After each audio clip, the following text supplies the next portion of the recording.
भाई आज जो हमारा पार्ट बी होगा, अगर उसमें किसी को दौराने क्लास कोई लेने आ गया तो फिर गुस्से में हम सारे चले जाएंगे। ठीक है, या फिर उसको नहीं जाने देंगे, ये अब देखते हैं क्या होता है। कोशिश करेंगे इंशाल्लाह 1:55 पे शुरू कर देंगे, 1:55 पे शुरू करके 2:55 तक ख़त्म कर दें। अच्छा,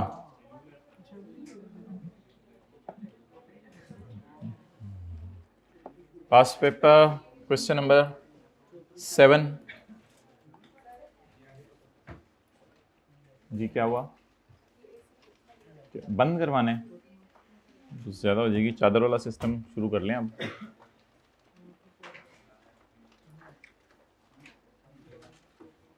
भाई जो मर्जी ले आया करें घर से, चादर, खेस, दरी, जो भी हो, लेकिन बंद करो भाई एसी।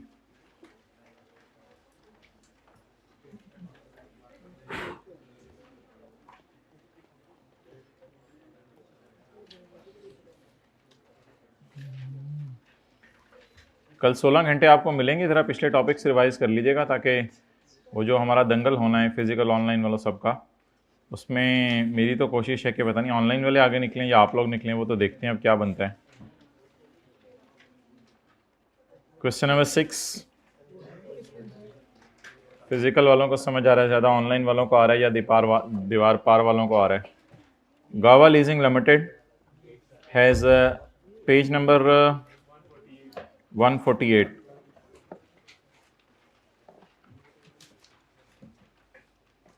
गावा leasing limited had leased a machinery, आज इसी रूम में क्लास होगी, हैड लीज्ड अ मशीनरी एक्स्ट्रा वाली भी टू हनी बैरे लिमिटेड। ये क्यों टाइम पे आया करें? एमएफए कॉस्ट वाले दोनों आ गए हैं, जरा हाथ खड़ा कर दें। एमएफए कॉस्ट वाले भी आ गए, अच्छा जी। तो Gava leasing limited had leased a machinery to Honey Barre limited on 1 July 2017। Gava कौन है? लेसर। और हनी बैरी कौन है? Lessee. On 1 July 17 on the following terms required prepare a note for inclusion इन।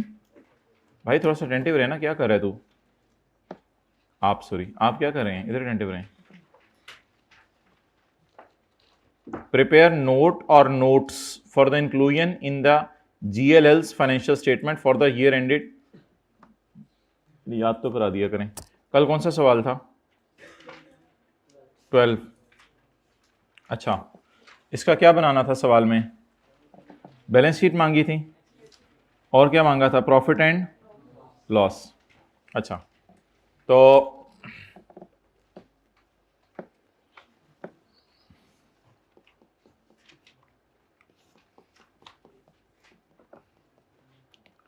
इसका अब अमोर्टाइजेशन शेड्यूल वगैरह तो मेरे पास खुला नहीं हुआ, तो मैं सोल्यूशन से खोल लेता हूँ ताकि कोई अनकंफर्टेबल फील ना करे। पेज नंबर पता नहीं कौन सा होगा, कौन सा सवाल है?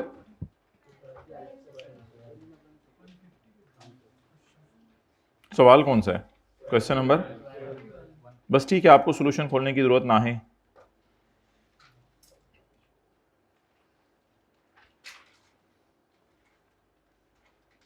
ओके, तो ये कोई आपके सामने क्या बना हुआ है? अमोर्टाइजेशन शेड्यूल बना हुआ है। तो अब सवाल ये राइज होगा मेरे भाई कि प्रॉफिट एंड लॉस में क्या जाना है और बैलेंस शीट में क्या जाना है। तो इसी अमोर्टाइजेशन शेड्यूल को इंशाल्लाह सामने रख के चलते हैं। जितना मैं आपको शो करा रहा हूँ बस उसी पे रहिएगा, बाकी आपको इधर उधर देखने की ज़रूरत नहीं। प्रॉफिट एंड लॉस के अंदर मेरे भाई जाना है इंटरेस्ट एक्सपेंस और डिप्रीसिएशन। तो 2021 की ईयर एंड है मेरा, तो ये 2021 का इंटरेस्ट यहां से मिलेगा ना, फिंगर थंब अप्रोच।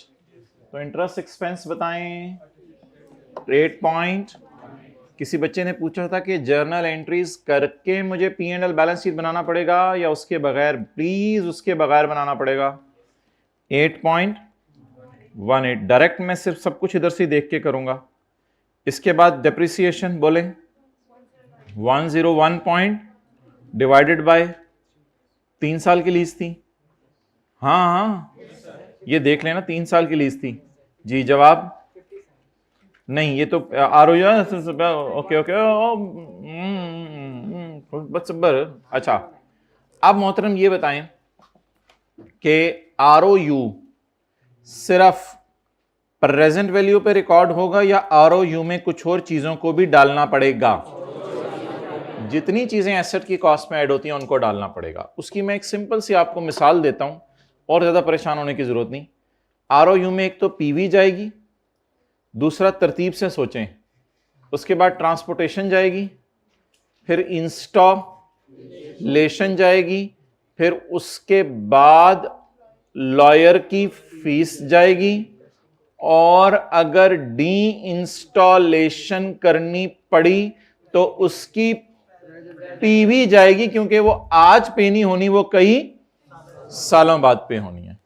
तो for calculating depreciation we need the cost of right of use.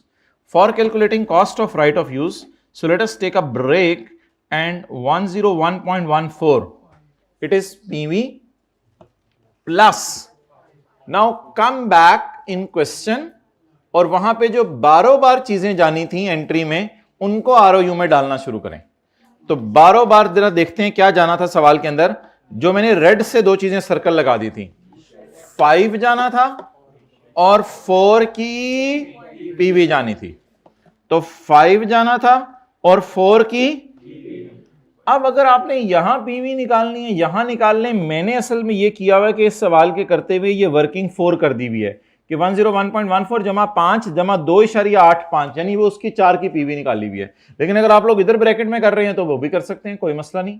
तो इधर आप थोड़ा सा जरा कॉम्प्लिकेटेड हो जाएगा। 4 into 1.12 raised to power minus, this factor will give me depreciation और this factor will give me ROU की cost. The cost of ROU comprise PV plus lawyer fees plus present value of the install। ये clear हो गया तो हाथ खड़ा कर दें। ओके, इन तीनों को जमा कर दिया। Now what will be this cost? What will be this cost बताएं? 108.99, but I will divide it with 3 to get the depreciation of 1 year. So what is the depreciation of 1 year? 30.33. So it is your P&L। क्या इसमें आपको entries करनी पड़ी या आपने direct P&L बनाया है? बनाए। तरतीब जरा याद रखें। खरीदा, लॉयर की, सॉरी वो लीज पे लिया, लॉयर की फीस पे की, ट्रांसपोर्ट करके अपने तक लाए, इंस्टॉल किया, और एक चीज जरा डेंजरस है, वो क्या है? डी इंस्टॉलेशन की पीवी। इन सबको जमा कर देंगे, ये क्या निकल आएगी? आरओयू की कॉस्ट। अब बैलेंस शीट बनाते हुए मुझे कहां से मदद मिल जाएगी? ये मैंने कॉस्ट निकाल के रख ली है, बैलेंस शीट बनाते हुए मुझे यहीं से मदद मिल जाएगी।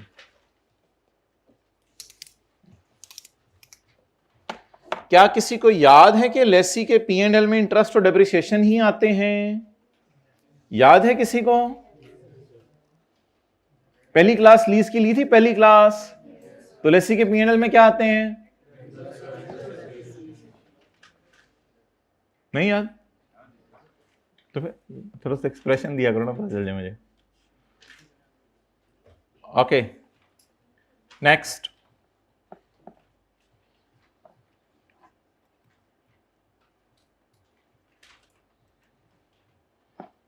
अब क्या बनानी है? बैलेंस शीट के लिए मुझे एंट्रीज करनी पड़ेंगी। किसी को पता है बैलेंस शीट में क्या जाता है लेसी के? आरओयू, लीज लायबिलिटी, और करंट और नॉन करंट पोर्शन, और इंटरेस्ट पेबल। तो balance sheet non current right of use, बोलें जी। 108 पॉइंट माइनस 36 पॉइंट, वो तो निकला हुआ सब कुछ इधर से जी, बोलें। 72.6 6 नॉन करंट हमारे साल की पेमेंट के नीचे लाइन लगा दें तो कितना बन गया?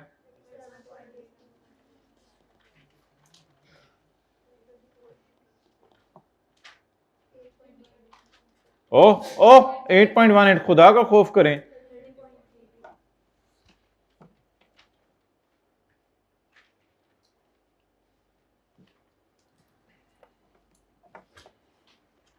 इंटरेस्ट पेबल के लिए लाइन उड़ा देते हैं, फिंगर थंब अप्रोच।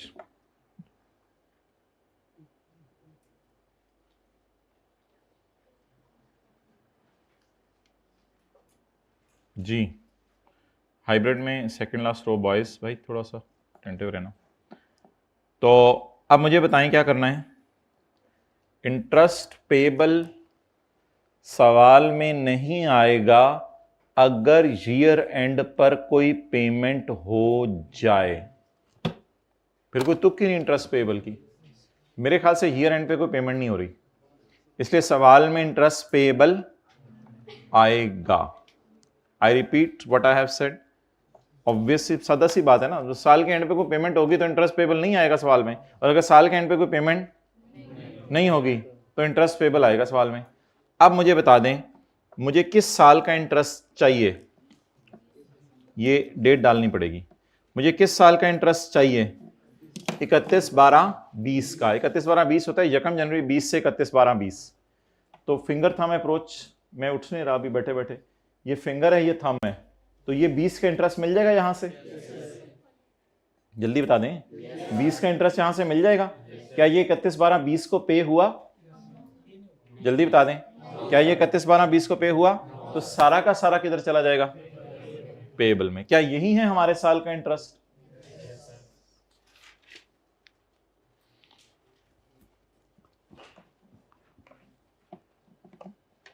नेक्स्ट जो हमारी क्लास होगी ना उसमें ऑब्वियसली कोई नया कॉन्सेप्ट कोई नई चीज़ आपको नहीं करानी, कोई इक्का दुक्का होगी तो वो हल्की फुल्की होगी। असल ये होगा हमारा कि 6 मंथ का सवाल हम एडवांस पेमेंट के साथ एक करेंगे थोड़ी सी, ताकि नॉर्मल सी लेसी की एक रिवीजन हो जाए। तो बताएं जी इंटरेस्ट पेबल 8.14। सो ये उसने P&L और बैलेंस शीट मांगा हुआ था without passing the journal entries. अब मैं आपको ना 3 चीज़ें हाईलाइट करा रहा हूँ, वो भी हमने आने वाले दिनों में पढ़नी है। वो हैं इसी सवाल के सॉल्यूशन में, वो हैं वो जो मज़दूरों को पैसे देने होते हैं ना डी इंस्टॉलेशन के 3 साल बाद, उसमें कुछ पंगे होते हैं। उसकी जो पीवी निकाली होती है ना उसको फिर छेड़ाछाड़ी करनी होती है। ये हमारा एक पूरा टॉपिक है। तो इस सवाल का सॉल्यूशन अगर आप किताब से देखेंगे तो उसमें कुछ चीज़ें नई नज़र आएंगी। उन नई चीज़ों को मैं हाईलाइट करा देता हूँ। हाईलाइट का मतलब ये नहीं होगा कि इनको घर जाके देखना है, हाईलाइट का मतलब ये होगा फर्दर टाइमिंग इनको इग्नोर करना है। सॉल्यूशन मेरी तरफ से आपको पूरा मिल गया है, लेकिन कुछ चीज़ें सॉल्यूशन में एक्स्ट्रा हैं वो मैं आपको दिखा देता हूँ। मेरे सॉल्यूशन में इंटरेस्ट डिडक्शन नज़र आ रही है और ROU LO और 2 चीज़ें ये नज़र आ रही हैं, लेकिन किताब के सॉल्यूशन में शायद किसी की नज़र पड़ी हो घर में एक्स्ट्रा चीज़ें। अगर किसी ने नज़र मारी है सॉल्यूशन पे किताब के तो हाथ खड़ा करे, तो उसको ये एंट्री एक्स्ट्रा नज़र आई होगी, तो इस एंट्री को जो है हाईलाइट कर दें। ये एंट्री फ़िलहाल अभी आपको समझ नहीं आएगी क्योंकि हमने कुछ पढ़ना है आने वाले दिनों में। समझ आ गई बात? तो हाईलाइट कर रहे हैं आप लोग, आएँ खोलें पेज नंबर 169। ये उस बच्चे के लिए जो कभी गलती से कहाँ चला जाए, किताब के सॉल्यूशन में चला जाए। जाना तो चाहिए वहाँ से, तो अगर कभी आप यहाँ चले जाएं तो यहाँ पे ये मसला आएगा। आगे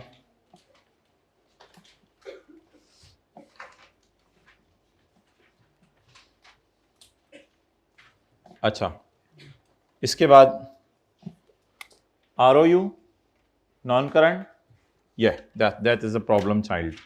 ये प्रॉब्लम चाइल्ड है, ये भी आपको समझ नहीं आएगा। डन। और एक और P&L में चीज़ है, ये भी आपको समझ। तो सारी गेम वर्किंग 3 ने को डाली हुई है जो कभी हम सीखेंगे।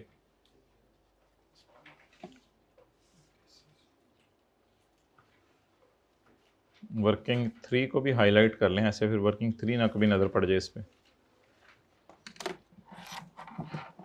वर्किंग 1 और 2 तो पता है ना आपको हमारी क्या होती है। वर्किंग 3 कोई नई चीज है, कभी देखेंगे।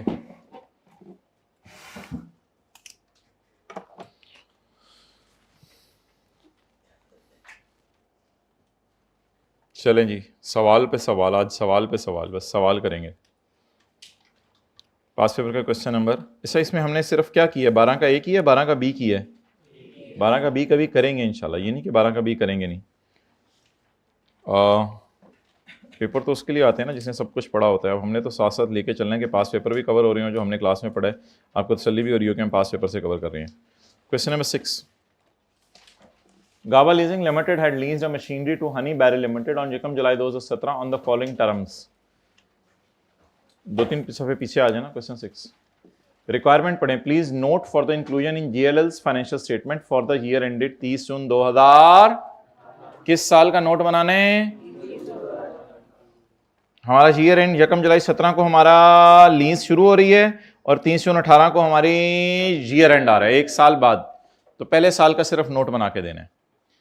अब सवाल मेरा ये है रिक्वायरमेंट पढ़ के कि सवाल लेसी का है या लेसर का है। Prepare note for inclusion in lessors financial statements. अच्छा, लेसर का जब सवाल आ जाए तो आपने आज के बाद 2 काम करने हैं।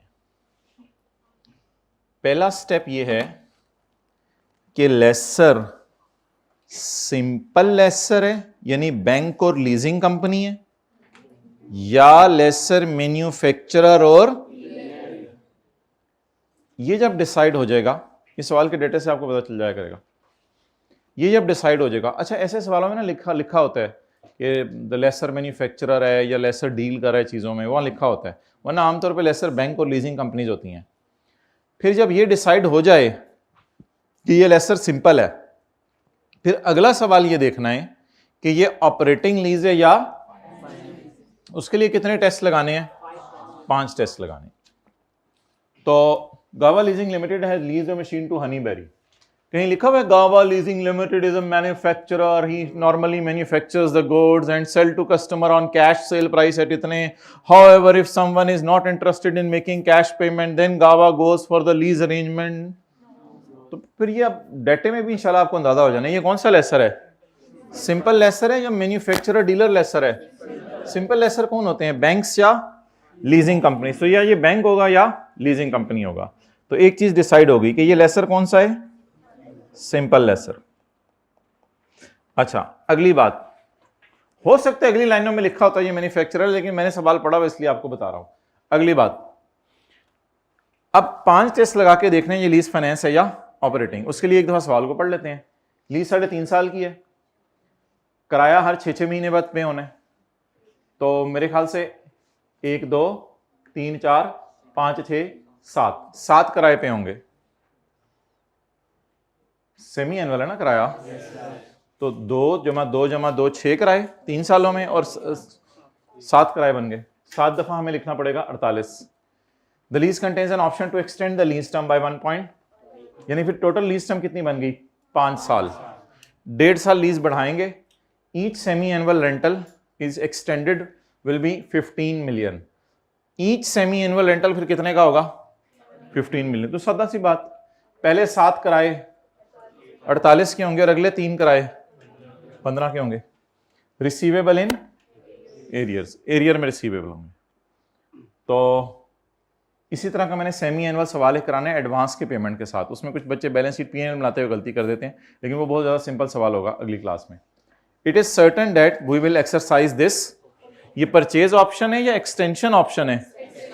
तो आप बता दें मैं एलटी क्या लूं, लीज टर्म 3.5 लूं या 5 लूं? क्यों?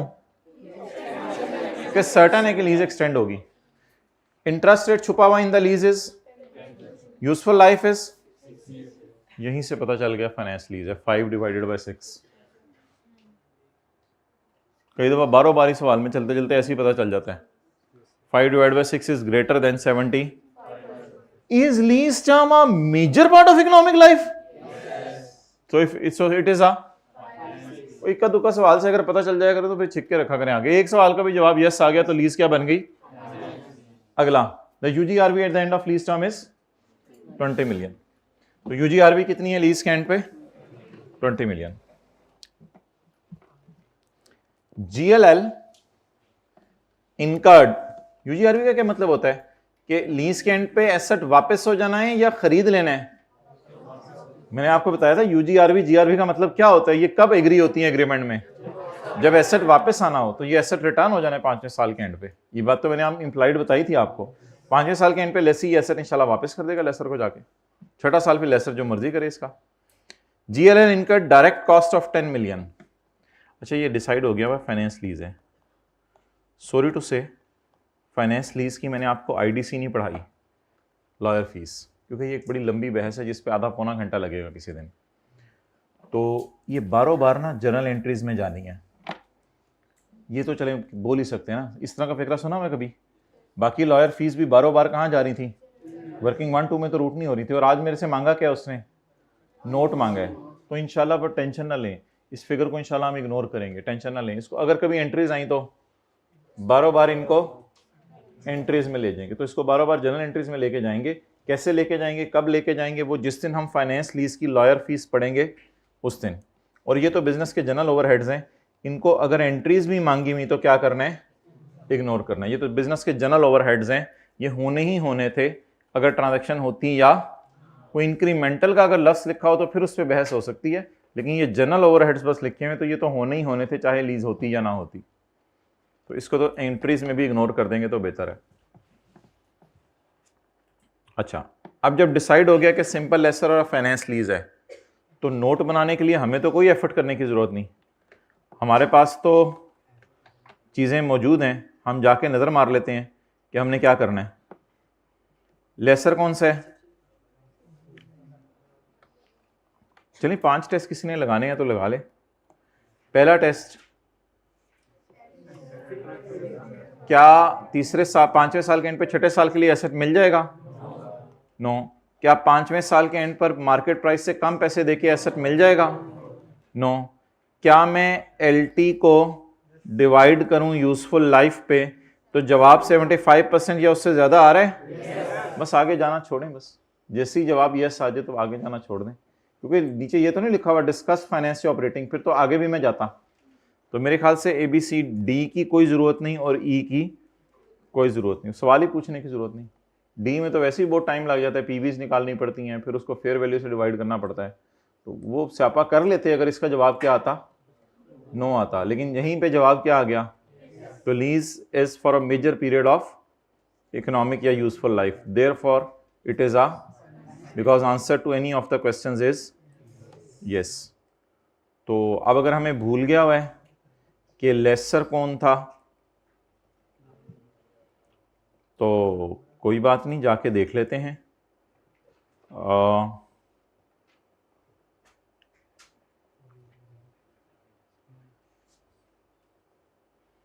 लेसी तो नहीं है ROU और LL वाला, एक और लेसी भी है वैसे, सिंप्लीफाइड अप्रोच वाला, पता है ना आपको?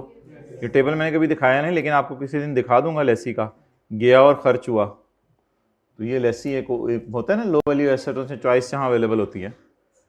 तो लेसर सिंपल है, टफे के टॉप पे देखें लेसर क्या है, और lease when answer to any of the questions is so. Note में आए, बस नोट मांगे उसने, नोट में क्या बनाना है? कौन सा? जनरल डिस्क्रिप्शन, मैच्योरिटी एनालिसिस, और उसके लिए क्या करनी पड़ेगी? वर्किंग कहां से शुरू करें? सिंपल लेसर है, इसके ऊपर डालें कॉस्ट और फेयर वैल्यू। तो हम इन टेबल्स को यूज करना सीखें। मांगा क्या है? नोट, बस ये बनाएंगे, लेकिन पहले वर्किंग कर लेंगे, GI और NI। किसी को फॉर्मूले भूल गए में तो relax, down payment plus rental plus, और अगर परचेज ऑप्शन नहीं है तो down payment plus rental plus UGR, बस ये सब कुछ अवेलेबल है। अब यहां वर्किंग 1 में कहीं आपको नजर आ रहा है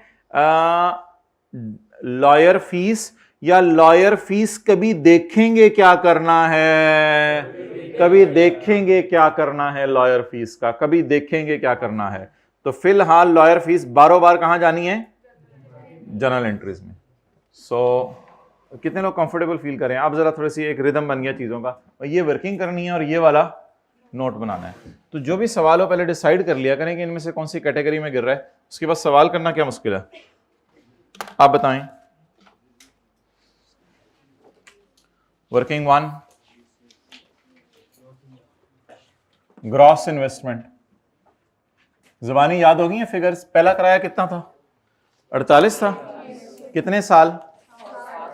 7 साल नहीं, 3.5 साल में 7 दफा। फिक्रे तो गलत ना बोला करें ना।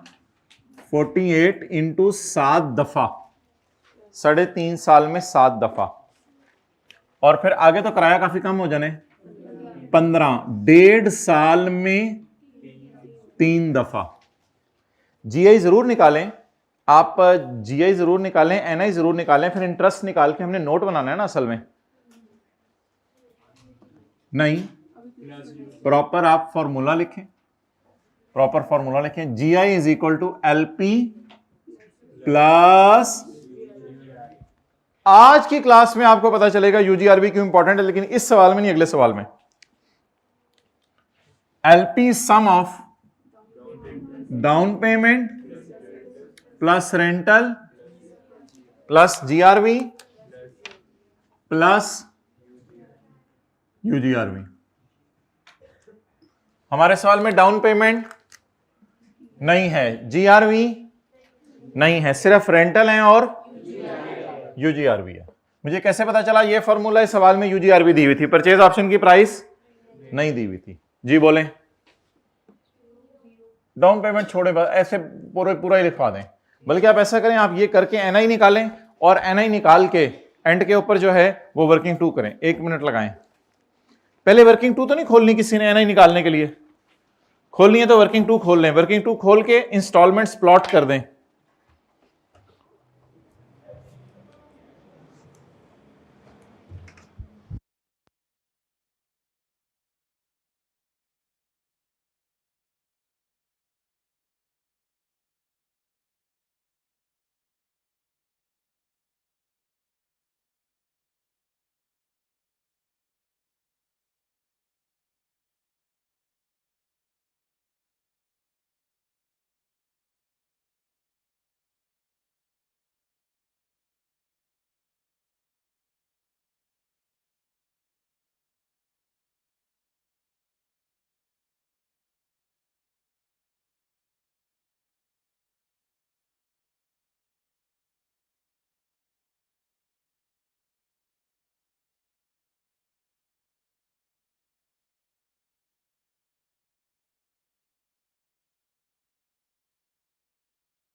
अच्छा, डाउन पेमेंट जीआरबी 0 है।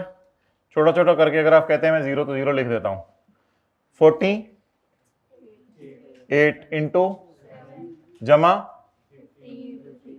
15 इंटू 3 और यूजीआरबी 20। ग्रैंड टोटल ये लिखवा दें 401। It is GI. Now I need NI. NI को इंशाल्लाह देख लेते हैं। अगर आप मुझे इजाजत दें तो मैं जो है वो इधर नोट बना दूंगा, तो मैं जरा NI खुला खुला करके इधर निकाल लेता हूं। वर्किंग टू यानी इधर कर देता हूं, working to date instalment, operating lease नहीं है, कौन सी लीज है? Principal interest balance. अच्छा, अब कोई डायग्राम्स बनाने की जरूरत नहीं हर साल की, वो देखें हमने करना क्या होता है। इधर देखें, ये अगली क्लास में भी जरा सवाल लीजिएगा, इससे आपको कंफर्टेबल फील करेंगे। 3.5 साल तक 48 पे होना है हर 6 महीने, ईच का लफ्ज लिखा हुआ है। 3.5 साल तक 48 पे होना है हर 6 महीने बाद इन एरियर्स। तो very simple, now lease started on 1 July 17, तो पहली डेट क्या डालें? 1 जुलाई 17। अब एरियर में काम शुरू कर दें 6 महीने बाद या साल बाद। अभी ईयर एंड नहीं देखना होता, ये बनाते हुए ईयर एंड नहीं देखना होता।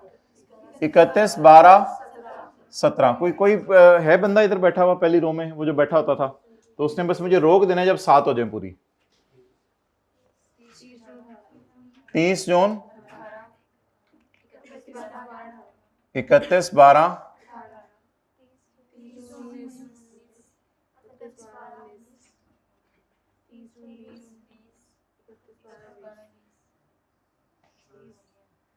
7 किराए पूरे हो गए। एडवांस में एरियर में? एरियर में।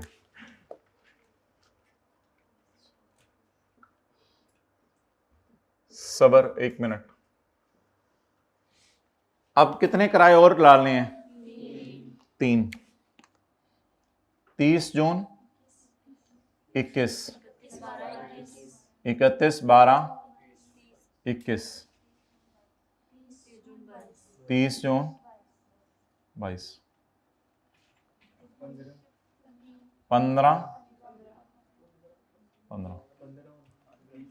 और आखिरी साल में ब्रैकेट में करके इधर 15 जमा 20 is equal to 35। UGRV, GRV और परचेज ऑप्शन प्राइस को लीज टर्म के एंड पे प्लॉट करना है।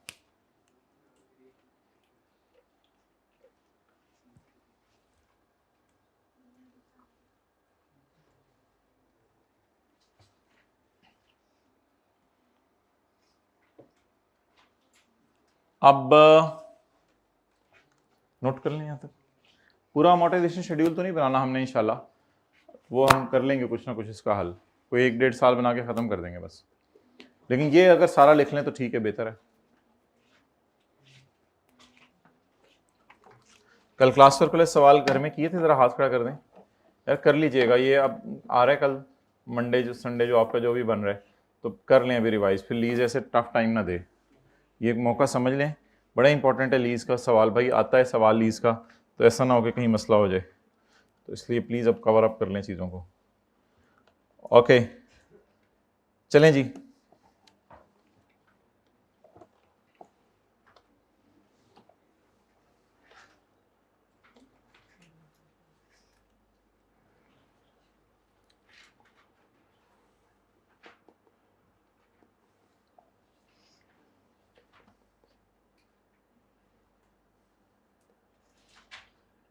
कौन सा सवाल है पास पेपर का? मैं आपको असल में चाह रहा हूँ कि स्क्रीन से दिखा दूँ, स्क्रीन से अच्छा नज़र आता है। देखें इधर, इधर आए। ये तो ब्लंडर है, ये सारा नहीं पेपर में करना, इतना टाइम कहाँ से होना है। अच्छा, एनओटी का फॉर्मूला चीज़ों को एक पीरियड पीछे लाके छोड़ता है।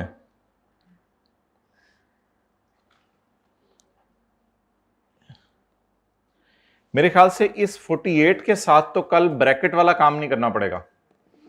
ये 48 को जब मैं बुलाऊंगा तो ये वहीं आएंगे। एक पीरियड पीछे यहां साल है या एक पीरियड पीछे यहां 6 महीने हैं, तो ये 6 महीने पीछे लाके चीजों को छोड़ देगा। तो मेरे ख्याल से इस एतबार से कोई मसला और आपको याद है नॉर्मल सवाल होते थे 3.5 साल है 7 किराए लिखते थे, बस सिंपल डिस्काउंट करके खत्म हो जाए, एन्युटी का फॉर्मूला लगा के खत्म। और अगर आपने कल की क्लास ली हुई है तो अब इस 35 को जरा इग्नोर करें। 35 में कितना पड़ा हुआ है 15। अब जब मैं 15 को पकड़ूंगा तो ये मुझे लाकर यहां छोड़ेंगे या एक पीरियड पीछे छोड़ेंगे? पीछे 20 रह जाएगा, 20 का कुछ कर लेंगे। लेकिन एक काम 15 के साथ और करना पड़ेगा, इसको यहां से, अब यहां पे कोई फिंगर था मैं अप्रोच नहीं लगेगी, यहां पे ये डेट देखूंगा ये डेट देखूंगा, अगर अकल लगाऊंगा दरमियान में कितना अरसा आ रहा है। तो कितने लोगों को ये कल वाला काम जरा याद है, हाथ खड़ा करके बता दें।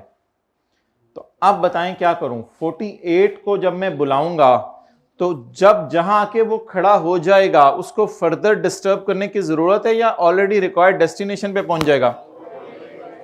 जब ये 15 को बुलाऊंगा तो ये यहां आएगा या एक पीरियड पीछे? फिर इसको यहां से, तो डेट और इंस्टॉलमेंट का कॉलम अगर पहले बन जाए तो क्या चीज आसान हो जाती है? NI निकालना आसान हो जाती है। डन। अब जरा 48 गिने कितनी दफा आ रहा है? 7 दफा। तो बस 7 दफा नजर आ रहा है, लेकिन रेट एनुअल यूज नहीं करना सवाल में, शायद उसने एनुअल रेट दिया हुआ है। कितना है? तो उसको 5 पे ले जाए। अब 48 इंटू, अच्छा थोड़ी सी ना मैं आगे की तैयारी करवाना चाह रहा हूं। एक जो टॉपिक हमने आज पढ़ना है ये निकल आएगी पीवी ऑफ एलपी, ये निकल आएगी पीवी ऑफ एलपी। नहीं, आज शायद मुझे अभी पीवी ऑफ यूजीआरवी ना चाहिए, लेकिन आज एक नया कॉन्सेप्ट पढ़ेंगे जिसमें पीवी ऑफ यूजीआरवी अलग चाहिए होती है। फिलहाल पीवी ऑफ एलपी से मुराद है डाउन पेमेंट, रेंटल और जीआरवी की पीवी। तो हमारे सवाल में डाउन पेमेंट नहीं है, जीआरवी नहीं है, सिर्फ क्या है? रेंटल। तो बताएं जी, 48 into 1 minus 1 point raise to, अगर रेट सेमी एनुअल तो किस्तें भी ऊपर कौन सी हैं? Semi annual. इसको आगे कुछ करने की जरूरत नहीं है। जमा 15 into 1 minus 1 point raise to power minus divided by point. अब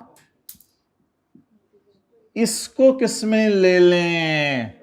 ब्रैकेट में। यह बात कितने लोगों को याद है?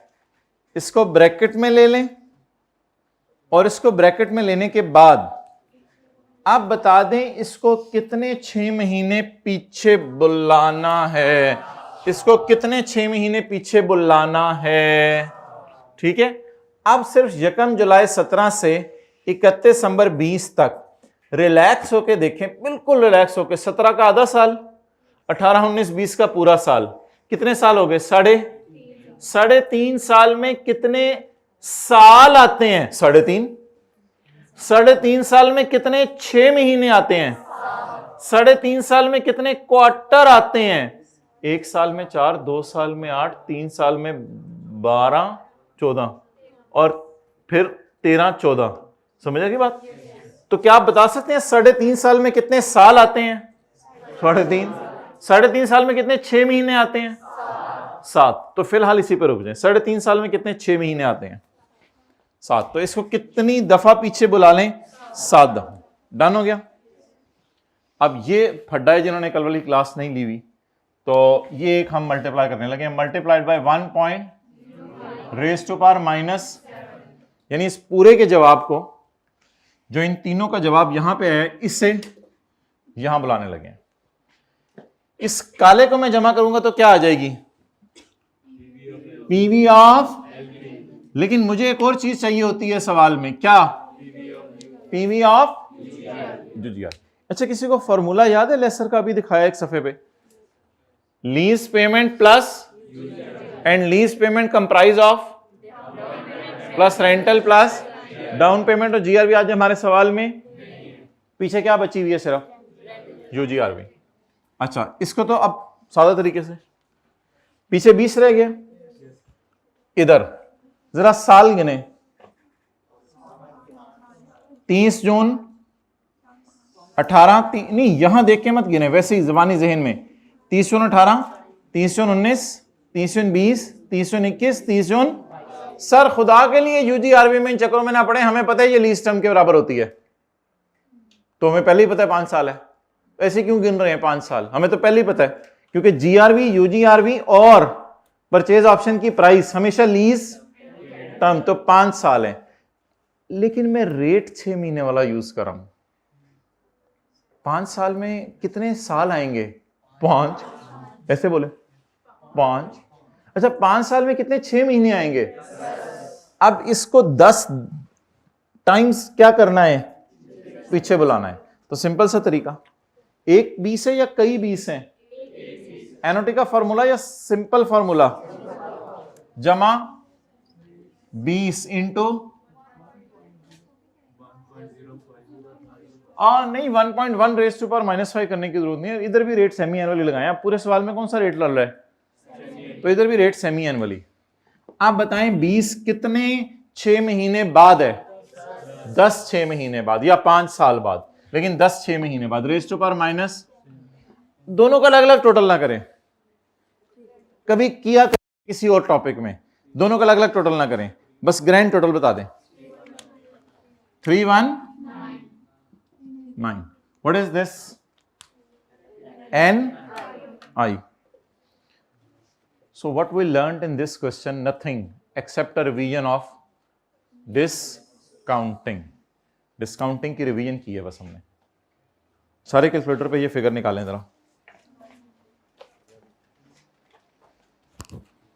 जल्दी जी। आपने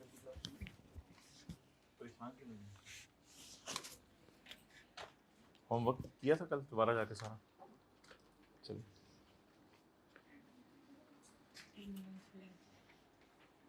इसके हिसाब से शेड्यूल में उसमें गलती क्या की है? इसको इग्नोर किया, फिर ये कैसे आया? ये कैसे आया? 319 आ रहा है ना, दोबारा कैलकुलेट किया। वो तो ठीक है। अच्छा डायरेक्ट क्या मतलब?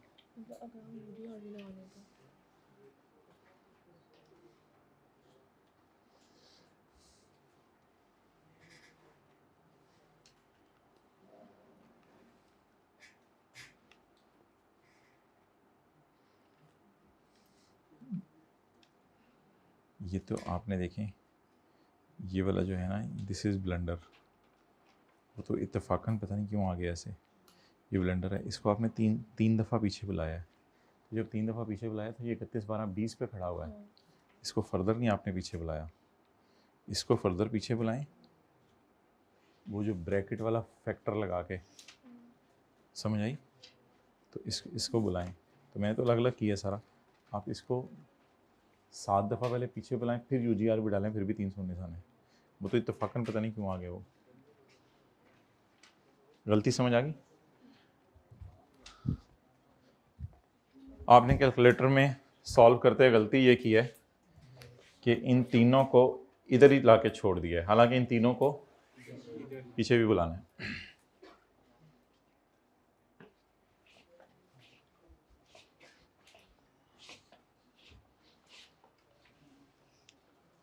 अच्छा जी, लेसर का सवाल कहां से शुरू किया करेंगे? एलपी और पीबी ऑफ एलपी या जीआईएनआई से? जीआई का फॉर्मूला क्या है जल्दी से बताएं? LP plus UGRV. असल में ये यूजीआरवी लेसी से नहीं लेनी होती, इसलिए इसको फिर अलग रखते हैं। लेसी से क्या लेना है? Down payment plus rental plus, और अलग से फिर लिखते हैं, लेकिन इन द एंड तो सब कुछ इकट्ठा ही कर दें, इधर कोई फर्क नहीं पड़ता। अब हमने क्या बनाना है? नोट। नोट बनाने से पहले थोड़ा सा पहले साल का कम से कम जरा कोशिश करते हैं पूरा कर लें। 3 19 16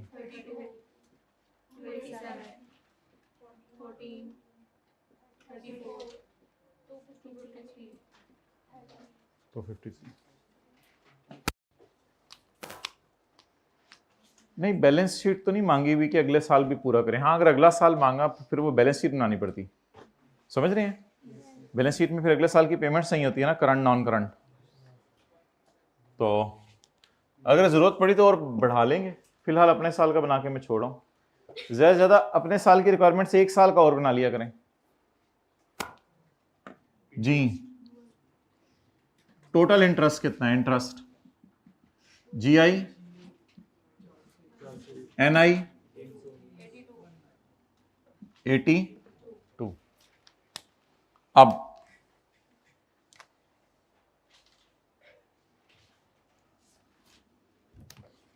ये जगह सारी कोशिश करते हैं नोट बनाने की।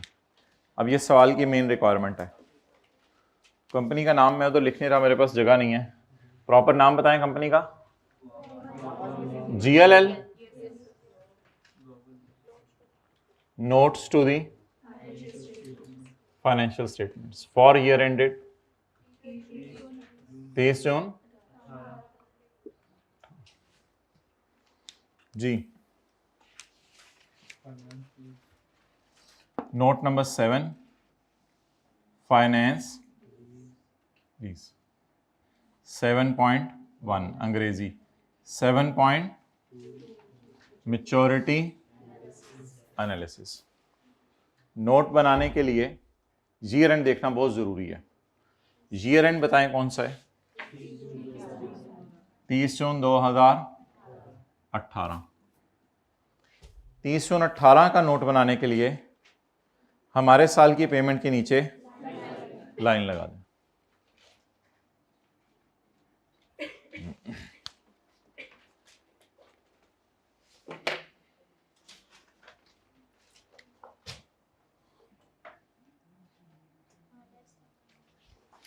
तीस जून 19 वाली पेमेंट्स ढूंढने। नहीं, इंटरेस्ट तो नहीं है, मैं फिंगर थंब तो नहीं लेके जा रहा, मैं तो 2 फिंगर्स लेके जा रहा हूं। इंटरेस्ट होगा तो फिंगर थंब कर लेंगे। 2 पेमेंट्स ढूंढने 30 जून 19 के साल की। यार किसी को ये पता है कि 1 जुलाई 18 को अगला साल शुरू हो गया हुआ है?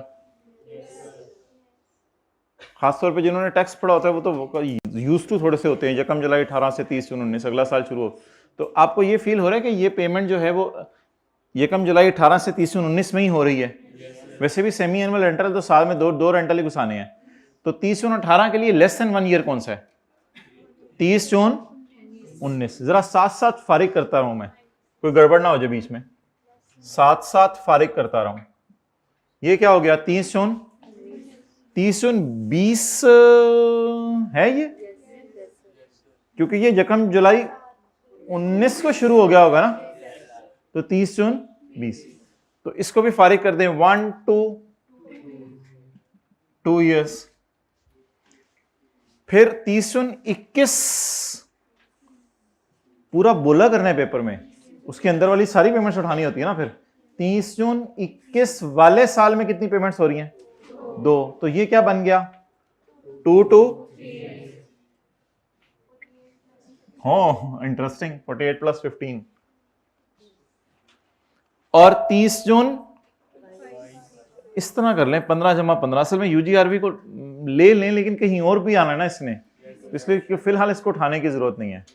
तो व्हाट इज दिस? UG, इसको ना उठाएं, बस 15 + 15 20 में इंशाल्लाह उठा लेंगे।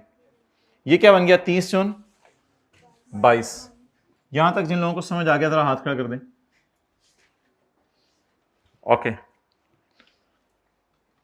Less than 1 1 2 2 2 3 2। तो करना क्या होता है सारे सुन लें। 30 जून 18 के दिन लिखना होता है यहां, इसकी पेमेंट ढूंढ के लाइन लगानी होती है। फिर अन्य वानी लगे होना होता है, अगली 2 उठा लो, फिर अगली 2 उठा लो, फिर अगली 2 उठा लो। फिर बोलना होता है 30 जून 19 उठाओ, 30 जून 20 उठाओ, 30 जून 21 उठाओ, और उस साल के अंदर ढूंढना होता है कौन सी पेमेंट्स हो रही हैं, ताकि कोई भी सवाल आ जाए एनुअल, क्वार्टरली, सेमी एनुअल, उसमें हमें परेशानी ना हो। साल बोलना होता है अगला। What is this? 30 June 20 sorry 19। What is this? 30 जून 20 की पेमेंट्स। What is this? 30 जून 21 की पेमेंट्स। ये तो कंफ्यूजिंग है। What is this? 30 जून 22 की पेमेंट्स।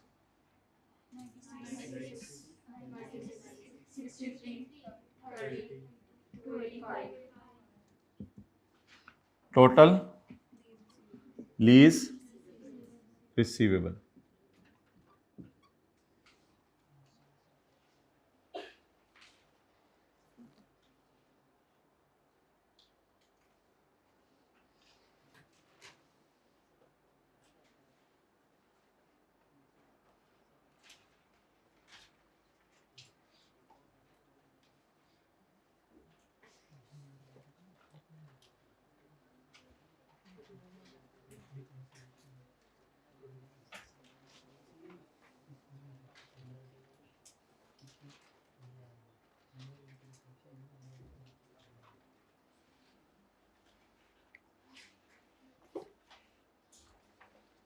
चलें जी आगे।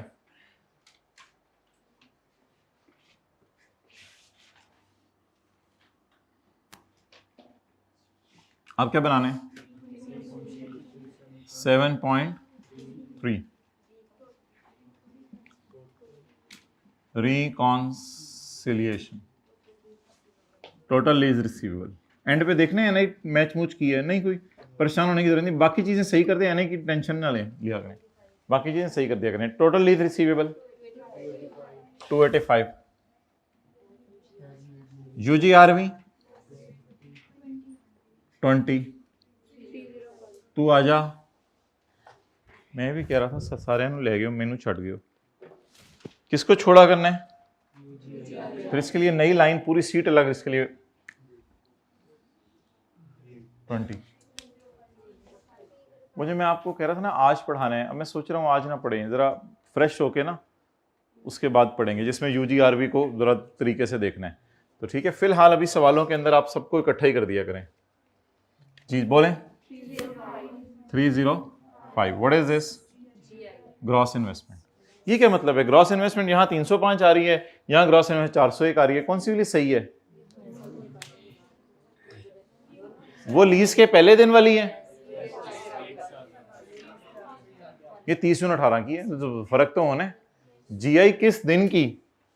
अब एक ही बंदे का कद जो है वो 5 फुट आ रहा है, फिर 6 फुट आ रहा है, तो जाहिर बात है 5 फुट जो है वो उसके किसी और उम्र के अंदर होगा, 6 फुट किसी और उम्र के अंदर होगा, और अब तो शायद वैसे ही बढ़ना बंद हो गया होगा। अच्छा, तो आप बता दें ये जीआई किस दिन की है? 30/18। अच्छा, लेस क्या करना है? अनअर्न्ड, ये तो टोटल अनअर्न्ड इंटरेस्ट है, ये वाला तो नहीं उठाना, अनअर्न्ड इंटरेस्ट।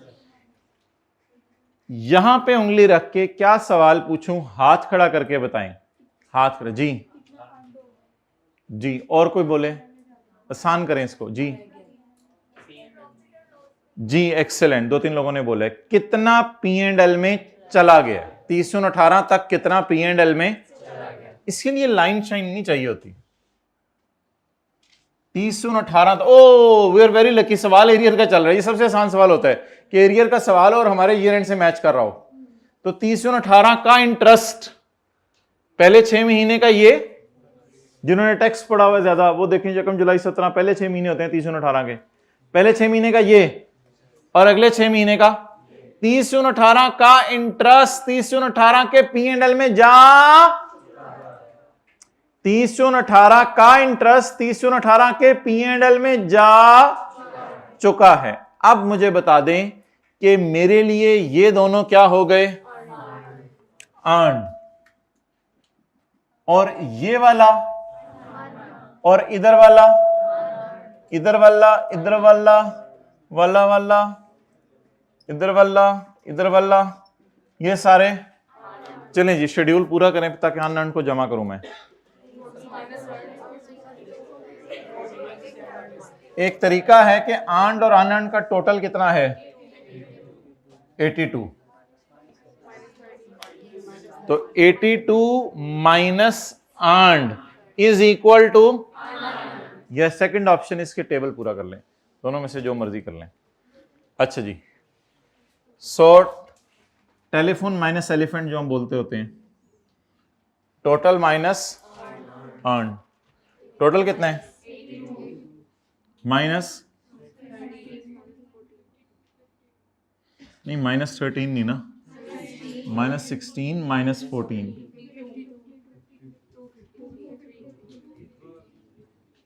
ये एरियर का सादा सा सवाल था इसलिए मैच कर गया, लेकिन मैंने कहा मैच कराने की टेंशन नहीं लिया करनी आपने जी। ये क्या है?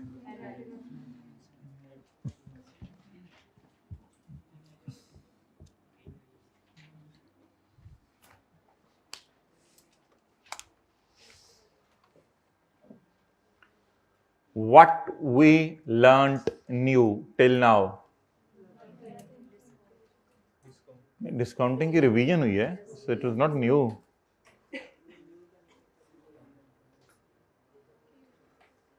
हाँ, ये थोड़ा सा आपने एक स्किल सीखी है कि सवाल जब आ जाए तो पता चला है लेसी के लेसर के, फिर जाके वो टेबल्स बने हुए हैं, फिर ऐसे ही अपने आप को परेशान करना कि नोट कौन सा बनना है, मुझे तो भूला हुआ है नोट कौन सा बनना है। जाएं थोड़ा थोड़ा थोड़ा यूज टू हो टेबल से, तो फिर खुद ही इंशाल्लाह चीज़ें पता चलने लग जाएंगी। अब जब मेरे जहन में वो डायग्राम पहले ही बनी हुई है तो फिर ओके। तो कुछ चेहरों पर परेशानी से मुझे नज़र आई थी, तो हाइब्रिड में भी कुछ लोगों ने, तो ऐसा करें इसकी ज़रा रिवीजन कर लें थोड़ी सी कि 1 जनवरी 10 लीज स्टार्ट हुई है और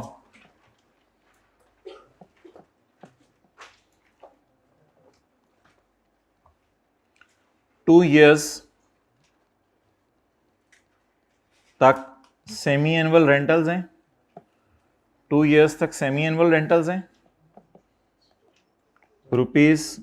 ₹600 ईच एरियर में, सवर एरियर में, और 1 ईयर भी सेमी एनुअल रेंटल है ₹500 ईच एरियर में। पीवी निकाल दें या एनआई निकाल दें, जो भी है इसको कैलकुलेट कर दें।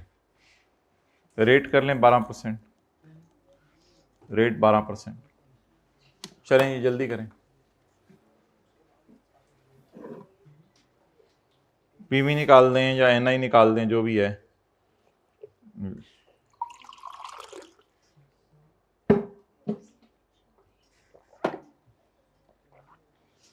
पहले 2 साल सेमी एनुअल कराए हैं 600 के, और अगला 1 साल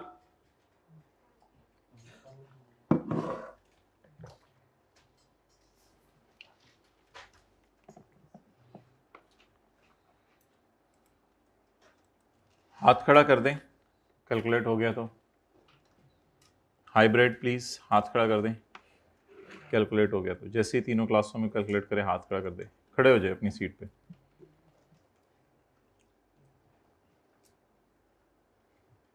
खड़े हो जाएं।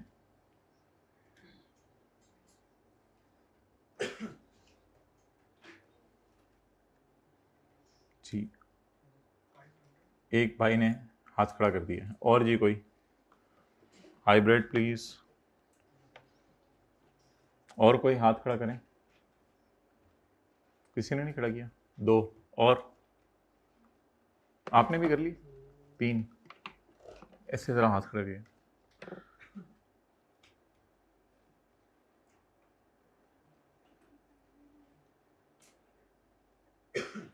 जी हाइब्रिड, हाथ खड़ा करें। 4 5 6 7।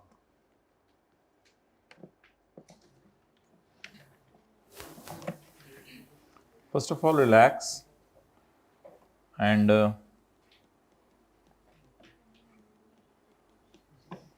ये कम जनवरी 10 बोलें आगे। अब 31/12 क्यों? तो पैनिक क्यों? आराम में रिलैक्स में, बस सेमी एनुअल रेंटल है एरियर में। 30 जून 31/12 10, 30 जून 31/12 बोलें।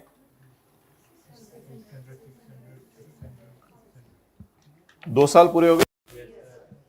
2 साल में कितने कराए? आगे बोलें। 30 से 12 500 जी 500। सो इनमें कोई टेंशन? वाई? ये जो एक पीरियड पीछे लाके छोड़ेंगे वही हमें चाहिए। तो बाकी प्रिंसिपल, इंटरेस्ट, बैलेंस का कॉलम, ये अलग बहस है। एनआई या पीवी जो भी है, पता नहीं, लेसर का सवाल है, लेसी का सवाल है, हमें तो नहीं पता। हाँ जी, 600 इंटू 1 माइनस 1.06, रेट 12% से 6%, रेस टू पावर -4। कितनी दफा 600 नजर आ रहा है? डिवाइडेड बाय जमा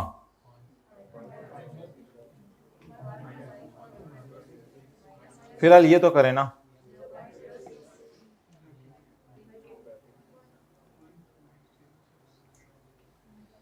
अच्छा ये क्या हुआ है, इधर आ गए हैं, कहां चले गए हैं, इधर।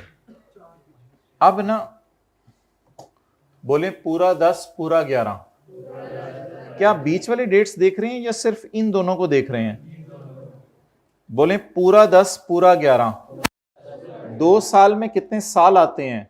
2। ऐसे कंधा किया करें ना, 2 साल में कितने साल आते हैं? 2। लेकिन 2 साल में कितने 6 महीने आते हैं? तो अब रेज टू पावर क्या करना है?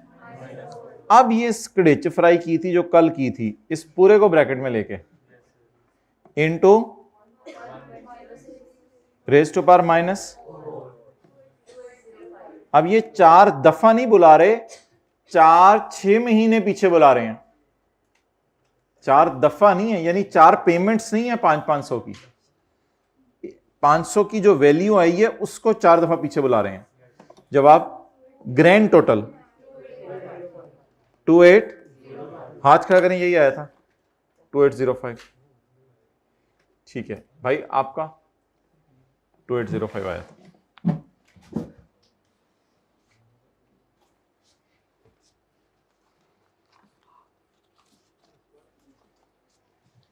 ये कौन बोला था? कौन बोला था ये? जल्दी बताओ, क्लास के बाद आना जरा। साइट ऑफ एनीथिंग, शर्म भी नहीं आती क्लास में बैठे में। तो यार आपको ज़्यादा देंगे पैसे, बहुत दूसरे ट्राई होंगे। सेकंड कौन था? फर्स्ट आना था, ये लो।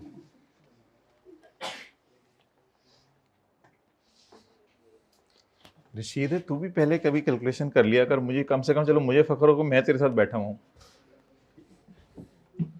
थोड़ा शर्मिंदा करें साथ वाले को। कभी तू भी बड़ा बनता है ऐसे जैसे पता नहीं तू। और करना क्या था? ये करना था। गलती क्या हुई जल्दी बताएं। गलती से सीखता है बंदा। अगर गलती हो रही है तो फिर रिवीजन और करते हैं। गलती क्या हुई, जरा हाथ खड़ा करें, बोलो जल्दी।